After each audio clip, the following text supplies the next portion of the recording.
자, 여러분 반갑습니다. 네, 유난히 피곤한 월요일입니다. 정규장 이제 마무리가 됐고요.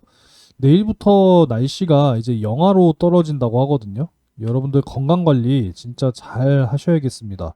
작년과 비교했을 때 이 독감의 환자가요, 무려 12배가 증가했다고 합니다. 12배. 어마어마하죠.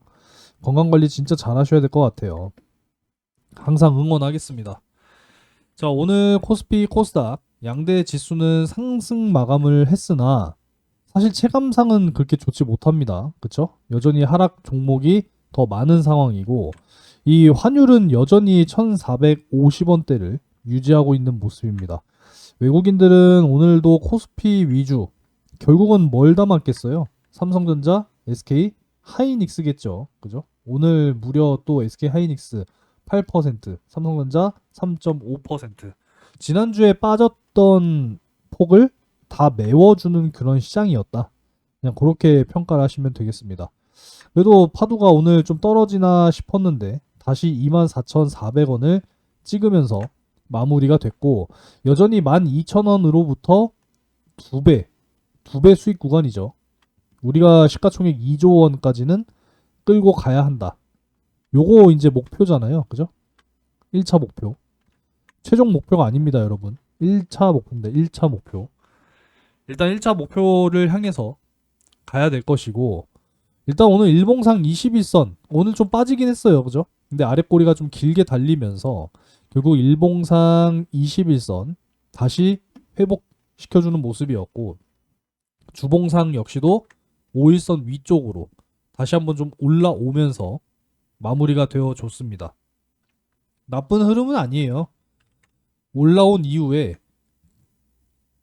반납이 나왔으면 문제가 됐을 뻔했는데 상승 이후에 오히려 박스권을 그려가고 있는 모습이다라는 거죠.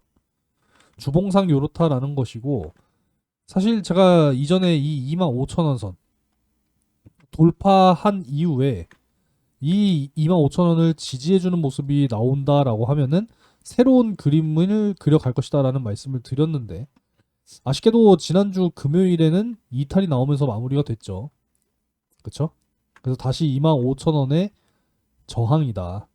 이렇게 지금 보고 있으니까 아무쪼록 지금 저점이 그래도 꾸준하게 높아져 가는 좀 이러한 추세이기 때문에 점점 더 우상향을 유지하면서 가준다라고 한다면 뭐 내년에는 이제 이 흑자 전환, 그러니까 실적을 동반한 성장이 분명히 나타나주게 될 것이다. 그러면 이게 다 결국은 뭘로 이어져요?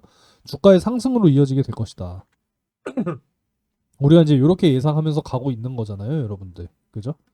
그래서 뭐 오늘 빠지고 뭐 오늘 뭐 오르고 내일 또 빠지고 그 다음날 또 오르고 이런 거에 우리가 너무 일희일비하지 말자라고 말씀을 계속 해드리고 있습니다.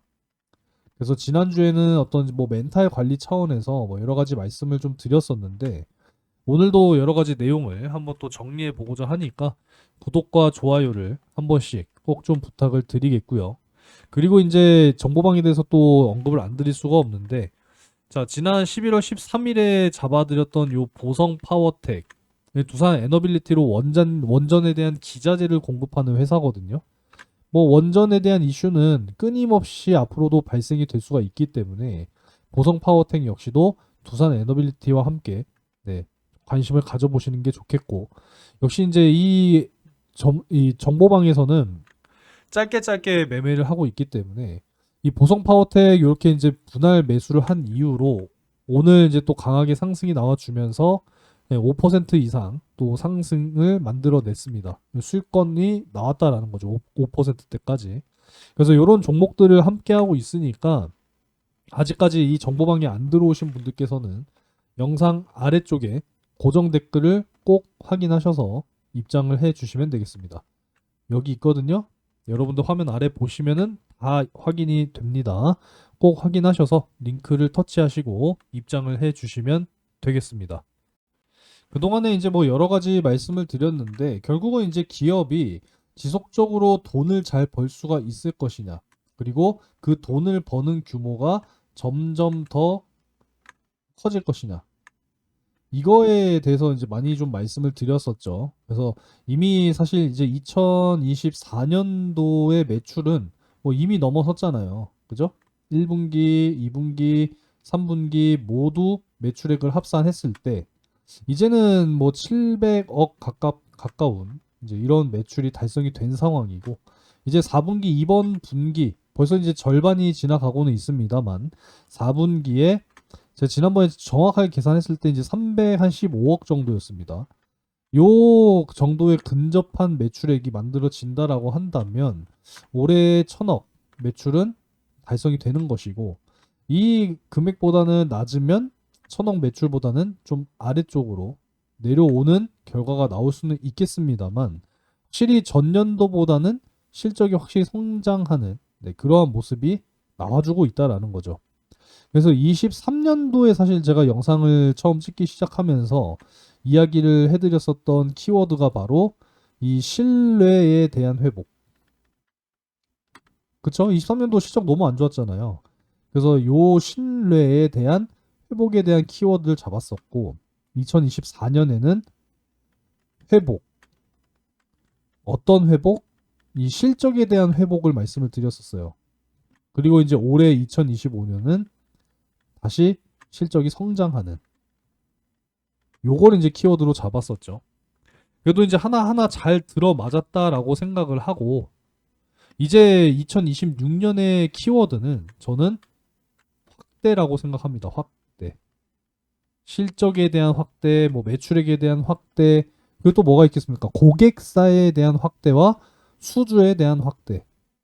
그래서 2026년 내년의 키워드는 확대. 요 두 글자로 잡고 갈 생각입니다. 이렇게 이해를 해주셨으면 좋겠고 뭐 SSD 뭐 컨트롤러 뭐 PMIC 뭐 CXL 스위치 뭐 이런 거는 그동안에 너무 많이 말씀을 드렸기 때문에 사실 이제는 좀 지겨운 이야기일 수 있어요. 그렇기 때문에 오늘은 과감하게 이러한 내용들은 좀 생략을 해 보도록 하겠고 이제 AI 시대잖아요, 여러분들.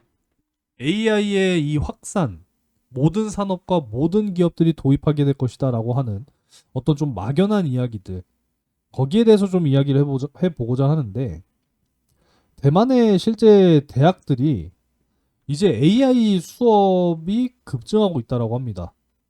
그러면 여기서 우리가 또 하나를 뭘 생각을 해야 돼요? 이 교수들. 이것도 이제 사실 어찌 보면 전문직이잖아요. 그러니까 전문직에게 또 위협이 되는 또 이러한 현상들. 벌써부터 이제 이 AI를 통해서 수업하는 빈도가 점점 급증하고 있다라고 합니다. 산업 구조의 전환까지 반영하고 있다라고 해요. 내용을 좀 보니까 대만 교육부는 최근 2025학년도 신학기 대학교 커리큘럼에서 이러한 현상이 두드러지고 있다라고 합니다. AI 관련 수업을 대폭 늘리고 있다라고 해요. 그러니까 이제 결국은 이제 뭐 전문직도 이제 위협을 받는 부분이 되겠지만은 이제 이 AI 관련 수업 앞으로 이제 인공지능을 공부하지 않는 이 사람들은 그만큼 이제 뒤처질 수 있다라는 이야기가 되겠죠. AI 관련 수업이 대폭 늘어나고 있는 상황이니까. 지금 뭐 신학기에 대학들이 86개 과목을 폐지한 이후에 60개 과목을 신설했는데 이 신설 과목 대부분이 AI, 정보통신, 의료 관련 분야라고 전했다라고 합니다. 이제 AI도 공부를 해야 돼요. 얼만큼 더 잘 활용할 수 있는지 그런 부분들에 대해서 공부하지 않으면 뒤처질 수밖에 없다라는 거죠. 여기 보면은 뭐 이제 뭐 대만에서만 이런 현상이 나타나는 게 아니라 미국에서도 최근 영문학과, 교육학과, 심리학과 등이 줄어들고 있다. 오히려 AI를 응용한 첨단 기술 분야 모집 인원 이러한 것들이 지금 늘어나고 있다라는 거예요.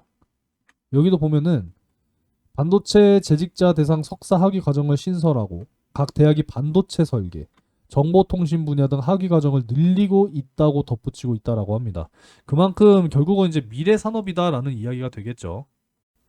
방금 화면이 멈춰서 다시 한번 보여드리지만 각 대학이 반도체 설계, 정보통신 분야 등 학위 과정을 늘리고 있다고 덧붙였다라고 이야기하고 있습니다. 그러니까 결국 이제 이 미래 첨단 산업에 있어서 결국은 이제 인재를 양성하기 위해서도 결국은 이러한 분야들도 지금 변화가 일어나고 있다라고 이해를 하시면 되겠습니다. 10년 후에는 뭐 모두의 경쟁 상대는 AI가 될 것이다. 그러니까 우리 인간들도 거기에 맞춰서 진화해야 된다. 뭐 이렇게 해석을 해 볼 수가 있겠죠. 이제는 뭐 AI가요. 광고까지도 만드는 수준의 기술력까지 이제 올라왔다라는 거죠. 코카콜라가 욕먹어도 AI 광고를 고집하고 있다라고 해요. AI 광고 주요 핵심 지표에서 높은 점수를 받았다라는 것이고, 이 향상된 기술력과 한층 자연스러워진 이미지에도 비판이 끊이지 않고 있다라고 해요. 네. 하지만 AI 광고 주요 핵심 지표에서 높은 점수를 받았다라는 겁니다. 그래서 전통 TV 광고 캠페인 함께 선보이는 뭐 투트랙 전략. 그러니까 결국은 이 AI라고 하는 것이 정말 이제 많은 것들의 변화를 가져오게 될 것이다라는 거죠. 이렇게 되면은 이제 뭐 비싼 뭐 제작비 줄어들 수가 있겠고, 또 이제 이 광고, 사실 우리나라는 아직까지 이제 또 이 연예인들, 특정 광고에서 이제 연예인들을 섭외를 해서 많은 이제 그 섭외비 그리고 뭐 출연료 그런 비용들을 지불해 가면서 광고를 찍잖아요. 그러한 것들이 이제 이러한 것들로 대체될 수 있다라는 겁니다. 그러면은 이제 그만큼 비용도 줄어들겠죠. 이러한 부분들. 최근에 뭐 AI를 통해서 진짜 뭐 광고 모델, 뭐 가수, 뭐 이런 것들을 진짜 실제로 만들게 되면은 뭐 상당히 퀄리티 좋은 그런 모델이 또 만들어지는 거. 뭐 보신 분들은 뭐 유튜브에서도 많이 보셨을 거라고 생각을 합니다. 네. 이 정도로 좀 넘어가면 좋을 것 같고. 그러다 보니까 이제 다음은 이제 피지컬 AI다라고 지금 이야기를 하고 있습니다. 뭐 대표적으로는 뭐 테슬라의 옵티머스를 또 이야기를 할 수가 있겠죠. 피지컬 AI. 그러니까 휴머노이드 로봇이라고 생각을 하시면 된다라는 거죠.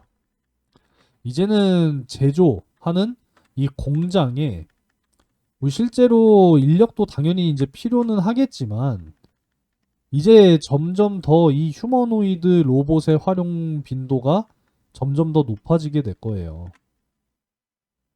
그렇기 때문에 지금 이 휴머노이드 로봇이 앞으로 대중화가 되면서 이 피지컬 AI가 또 이제 현실화될 가능성 역시도 굉장히 높다 보니 지금 이 삼성전자에서도 떠한 이야기 했었냐면 제가 지금 기사를 따로 안 열어놓은 것 같은데 그거 잠깐 좀 찾아볼게요, 여러분들. 지금 이재용 회장이 어떠한 이야기를 했냐면 앞으로 이제 기사는 찾지 않도록 하겠습니다. 2차 전지, 반도체, 그리고 또 뭐가 있을까요? 또 소프트웨어 뭐 이런 부분들도 있을 것이고 뭐 이런 부분들에 대해서 이 대규모 투자 집중해서 진행하겠다. 이러한 지금 이야기가 지금 계속 나오고 있는 이러한 상황이거든요. 그러니까 결국은 이제 우리 인류의 이 생존에 있어서 이제는 이 AI 이게 이제 필수가 될 수밖에 없다라는 겁니다. 필수. 그도 그럴 것이 이거는 이제 또 전반적인 어떤 사회적인 문제가 될 수가 있는데 출산은 이제 점점 줄어들고 있죠. 저출산. 출산이 줄어들면은 결국 이게 미래에 가서는 고령화. 뭐 지금도 초고령화 사회잖아요. 그죠? 여기에 이제 영향을 주기 때문에 고령 인구가 많다라는 것은 고령 인구가 이제 많다라고 하는 것은 결국은 이제 생산 가능한 인구, 그러니까 결국은 이제 노동 인구의 감소로 이어질 수밖에 없는 현실이기 때문에 그래서 이제 이 휴머노이드 로봇, 즉 이제 뭐 피지컬 AI 이러한 것들의 중요성이 점점 더 높아질 수밖에 없다라는 거죠. 그러니까 결국은 이제 AI는 우리 인류에게 있어서는 이제 앞으로 필수가 될 수밖에 없다. 그렇기 때문에 이거를 공부하기 위해서 전면적인 어떤 과목에 대한 개편까지 진행이 되고 있다라는 거죠. 이해가 되셨으면 좋겠습니다. 결국은 이제 방대한 데이터를 품어야 하는 AI, 인공지능이기 때문에 결국은 뭐 디램이든지 지금 낸드라든지 수직으로 쌓아서 점점 더 용량을 늘려 나갈 수밖에 없다라는 것이고, 그 과정 속에서 발생되는 어떤 발열이라든지 전력에 대한 효율을 점점 더 진화시켜야 하기 때문에 결국은 이제 파두의 이 컨트롤러 기술력만큼은 결국은 주목을 받을 수밖에 없다라는 거죠. 이해가 되셨으면 좋겠습니다. 그래서 이제 앞으로 뭐 플렉시블 SSD 뭐 이런 부분들, 그러니까 이제 유연성, 유동성 뭐 이런 유동성은 아니죠. 유연성 그리고 융통성 이런 것들을 발휘해서 고객사의 필요함, 이 니즈를 확실하게 맞춰줄 수 있는 그러한 이제 기술력을 파도가 또 가지고 있기 때문에, 그래서 내년 2026년에는 이 확대, 이 키워드에 포커스를 맞춰서 꾸준하게 지켜볼 생각입니다. 아시겠죠, 여러분들? 뭐죠, 이 정도로 하면 될 것 같고요. 지금 뭐 비둘기 파냐 맵 파냐 지금 굉장히 좀 팽팽한 상황인데, 이제 미국의 다음 달 12월 금리 동결일 것이냐 인하일 것이냐인데 이게 좀 뒤집혔습니다. 오늘자 지금 현재 시간 기준으로 지금 현재 기준금리가 이렇게 되죠, 여러분들. 네, 동결에 대한 가능성이 조금 더 높아지고 있는 이러한 상황입니다. 일단 뭐 꾸준히 살펴봐야 되는 그런 상황이기 때문에 이 정도로 좀 말씀드리면 될 것 같고요. 지금 오히려 또 한국은행 같은 경우에는 금리 인상까지도 지금 시사하고 있는 이런 상황이다 보니까 이 부분은 조금은 우려가 되는 부분입니다. 네, 금리가 지속적으로 좀 인하가 돼서 지금 미국 같은 경우에는 이제 2%대로 이제 금리가 내려올 수 있다라고 한다면 그만큼 증시에 훨씬 더 유동성이 좋아질 것이다. 이렇게 이제 판단을 하고 있는 것인데, 이 금리 인상이란 단어는 사실상 주식시장에는 그리 좋은 단어는 아니기 때문에 조금은 우려가 되는 그런 상황이다. 뭐 이 정도로 해석하면 되겠습니다. 아무쪼록 이 파도 우리가 이제 앞으로 뭐 사실 이제 올해 연말 목표 원래는 이제 사실 25,000원 이렇게 잡아놓고 사실 보고 있었잖아요. 그죠? 사실상 이제 어느 정도는 좀 달성이 된 모습이고, 그래도 주가는 흐름은 잘 이어지고 있는 모습입니다. 어쩌면 이제 작년 이제 500억 가까운 이제 매출을 냈기 때문에 여기에 이제 멀티플 20배 주면은 1조 원, 시가총액 1조 원, 몸값 이렇게 이제 아직까지 인정을 받고 있는 그러한 모습이기 때문에 지금 1조 2천억 원 이렇게 시가총액을 유지하고 있다. 저는 이렇게 지금 생각을 하고 있고, 이제 올해 1,000억 매출이 근접한다라고 한다면 몸값은 점점 더 올라갈 수 있다라는 거. 여전히 기대를 걸고 있으니까요. 여러분들 뭐 너무 스트레스 받으실 필요 없다. 이렇게 생각합니다. 아무쪼록 3일 연속 이 떠나가고 있는 이 외국인들. 네. 어차피 지금 현재 구간에서 또 다시 들어와야 돼요. 매수하려면. 안 그렇습니까, 여러분들? 지금 가격이 이런데 물론 이제 뭐 더 떨굴 수 있는 가능성도 있지만 그러한 물량들을 지금 개미 투자자들이 열심히 받쳐내고 있는 상황이고 받아주고 있는 거죠. 그죠? 외국인들이 뱉어내고 있는 물량을 개미들이 받아내고 있고 사모펀드들이 일부 받아주고 있고 기관들도 오늘은 조금 매도가 있었습니다만은 최근에 지속적으로 이렇게 매수해주는 모습 나와주고 있기 때문에 결국 외국인들도 매수하려면 현재 구간에서 또 들어와 줘야 하는 부분이기 때문에 추가적으로 큰 하락은 생각하지는 않고 있습니다. 아무쪼록 지금 현재 구간 좀 지루하게 흘러가고 있지만 너무 실망하실 필요 없다. 이렇게 말씀드리고 오늘 영상은 여기서 마무리하도록 하겠습니다. 자, 구독과 좋아요 한 번씩 꼭 좀 부탁을 드리겠고요. 이 정보방 여러분들 뭐 괜히 운영하는 거 아니니까요. 여러분들께서도 좀 많이 들어와 주셨으면 좋겠습니다. 자, 내일부터 또 영하의 날씨 굉장히 또 추워진다고 하니까 본격적으로 이 겨울 날씨가 시작된 것 같습니다. 항상 여러분들 건강관리 잘 하시기 바라겠습니다. 자, 오늘도 영상 시청 감사드립니다.